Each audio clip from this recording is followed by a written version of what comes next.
So odds are if you're watching this, you are all too familiar with the standard trope against vegans, that veganism is primarily about moral grandstanding, all this interpersonal kudos seeking, and less about the concern for animal welfare. Animal welfare might still be a concern, but it's more background decoration. And first and foremost is the vegan concern with their own moral self-image. That's something we've heard about for decades. It's something we still hear about, but to a lesser extent, because the vegan community has exploded in popularity and they have dealt with these critiques rather impressively, I would say. And so those sort of complaints have simmered down. They're still around, but you don't hear them as often. Okay, or at least I don't hear them as often. Maybe I'm just not inhabiting the right corners of the internet, but I don't hear those complaints as often.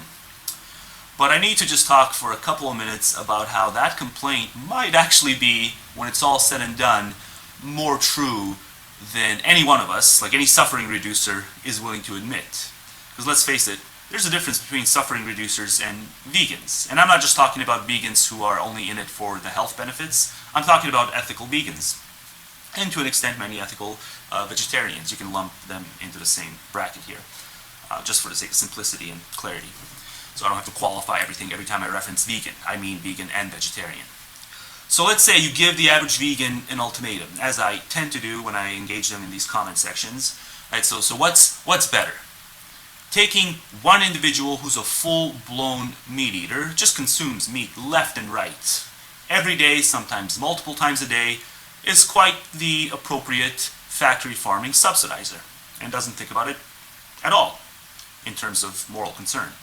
Right, so what's better? Taking that sort of a person and turning them into a full-blown vegan by making the right arguments about how bad it is to subsidize all this stuff, right? Doing that, or getting 5 individuals who eat meat every bit as much as that first individual, and getting the 5 of them to reduce their meat intake by 25%. Right? So do a partitioned world type hypothetical. Right? So in world A, this one individual will have reduced meat intake by 100%, and all remains the same. World B, you don't get any single individual who has clean hands, ethically speaking, on this subject. You don't get that, but what you do is you get 5 individuals reduced by 25%, so what you get is 125% across the world reduction. Right? So 100%, 125%. What's the more appropriate thing to strive for here? The world where one more individual is a full-blown vegan, so we get 1 vegan count. 1+ on the vegan side of things, where someone has clean hands, where they otherwise didn't have clean hands. Or world B, not a single person's hands are clean, more so than before, but you get 25% differential compared to the first world in terms of meat reduction and factory farming subsidy reduction. 25% extra because it's across 5 different individuals who have reduced by 25%. Right, so this gets into consequentialist veganism versus some sort of deontological veganism, or Aristotelian virtue ethicist type veganism.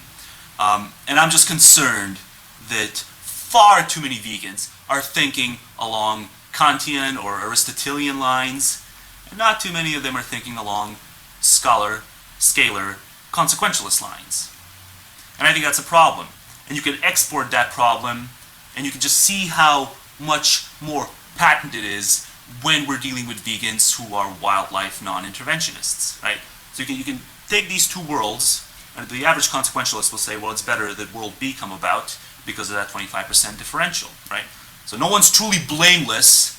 All these 5 people still eat meat to an extent, but at the same time, the overall differential is higher, and that's what we ought to strive for. We ought to make the world less shitty, irrespective of how much less blamelessness or praiseworthiness exists. Now, take that recognition and export it to wildlife non-interventionism versus wildlife interventionism, right? So you ask the average vegan to think along these same lines and ask them, what would you rather see? Would you rather see a world where all human beings stopped eating meat all factory farming is closed down, and all other forms of animal exploitation for human benefit, right? All other speciesist forms of animal exploitation and suffering, right? The harm to animals caused by human fingerprints, right? The stuff that we really did. Eliminate that. That's world A. All human beings start being good, proper, anti-speciesists. Should that sort of world be realized, but the price for that is all the non-human caused animal suffering in the wilderness remains the same, right? Now I guarantee you, ask any vegan, any even mildly popular vegan on YouTube, and their frequent commenters, like all these channels, ask any one of them for an answer here as to whether that should happen, or world B, where not a single human being reduces their meat intake, nothing changes in terms of factory farming, but all the non-human caused animal agony, just like that, gets wiped out.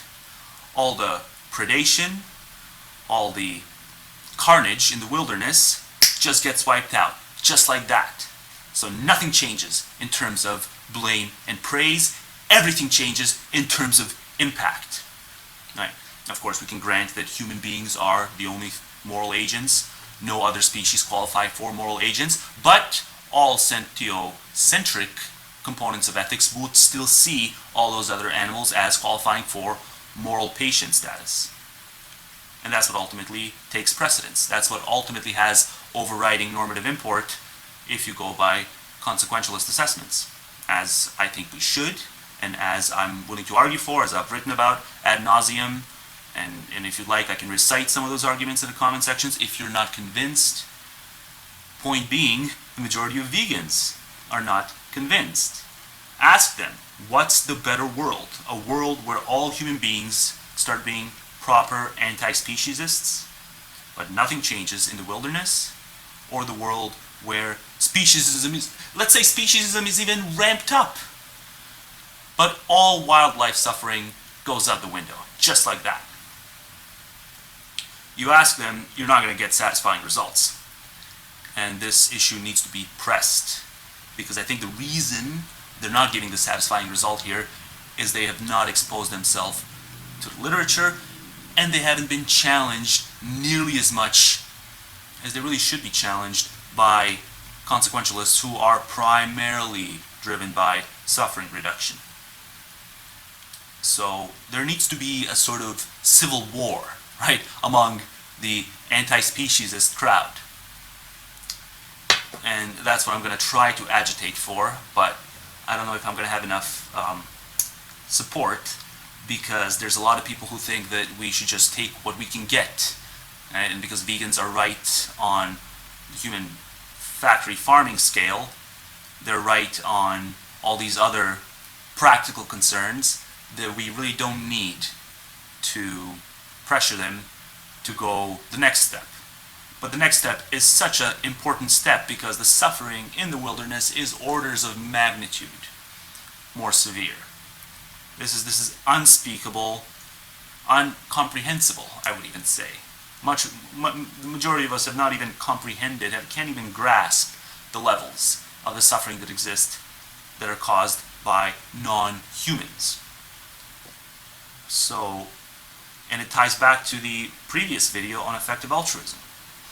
Because, think about it, this is the really obnoxious thing about this vegan, non-vegan way to view friendliness toward animals.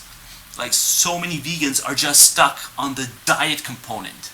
But the diet component, it's an important component of looking at how we treat animals, but it's by far not the most important component. It's not exactly background decoration, but it's not the primary way to affect animal welfare. You can be a full-blown meat eater, and if you earn a lot of money, you can donate to one of the 3 charities that are listed as effective charities by one of the links. I don't know if anyone took a look at the last videos description section, but I listed there as the second link, Animal Charity Evaluators, right? And what they do is rank the top 3 most effective animal charities from a suffering reduction standpoint. Now they're skewed toward farmed animal suffering over wild animal suffering, and we can go look into that further. I know a guy who I've been reading quite a bit of as of late. His name is Tomasik. He has a site called Essays on Suffering Reduction, and he, on top of the 3 charities that are listed as the top charities by Animal Charity Evaluators, he adds vegan outreach, right? So let's put that as the number 1 animal charity. So let's say you have a meat eater who refuses to scale down on meat even a tiny bit. But let's say this person makes 6 figures, right?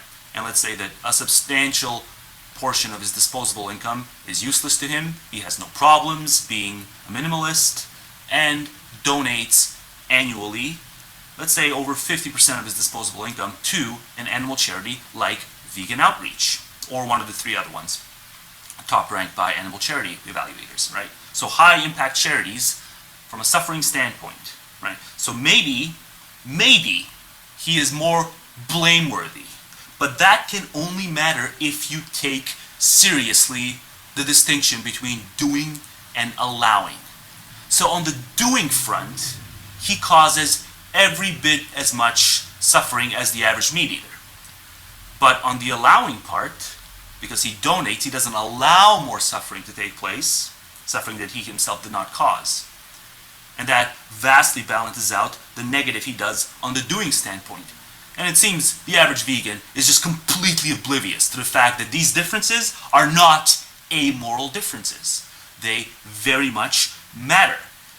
The average vegan thinks if you refuse to consume animals, if you refuse to wear animals, if you refuse to benefit from animal testing products, like that's where the conversation ends. You are a better friend to animals than all the individuals who do benefit from these things.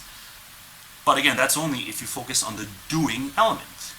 And I think any moral system that assumes that there's a thick difference between doing and allowing is a flimsy moral system. At the end of the day, you gotta look at impact, overall impact, irrespective of whether it's something I allowed to happen that I wasn't technically responsible for in some sort of a proximate way, versus the doing thing, the direct thing, the thing I directly benefited from that was bad.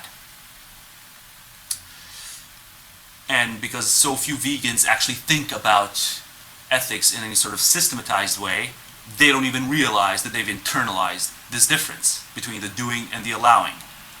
And I think we need to bring this to their attention. Now, I brought it to their attention in the comment sections, but it just seems to go over their heads. So maybe I'm just an obnoxious communicator, and maybe it's going to require someone who is more diplomatic than myself. So I just wanted to throw that out there. And again, to recap, the average meat eater who actually might contribute to an effective charity is better than the average vegan who thinks their responsibility ends with the doing part and never donates a single penny of theirs to anything in the way of animal charity. I don't think that's too controversial a view. I don't think you should either.